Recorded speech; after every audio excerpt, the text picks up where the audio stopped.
सब किनल जाई मेला घूमल जाई संगे दोनों परानी संगे दोनों परानी शंख पोला किनब हमहु मन में ठनले बानी सब किनल जाई मेला घूमल जाई संगे दोनों परानी जल्दी राजा कर तैयारी होतावे शाम के बेला जल्दी राजा कर तैयारी होतावे शाम के बेला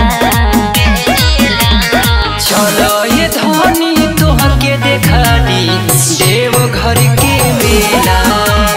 चलो ये धनी तोहर के घुमा दी देवघर के मेला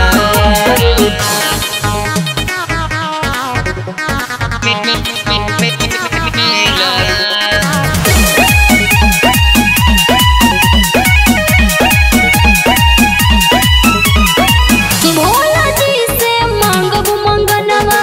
खुश रहे मोर सजनवा ओमकार अनाड़ी के गुजता पूरा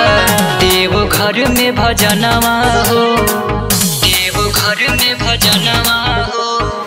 भोला जी से मांगब मंगनवा खुश रहे मोर सजनवा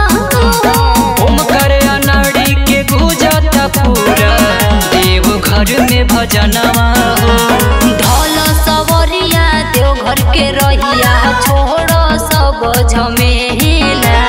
ढोल सवरिया देवघर के रहिया छोड़ सब झमेला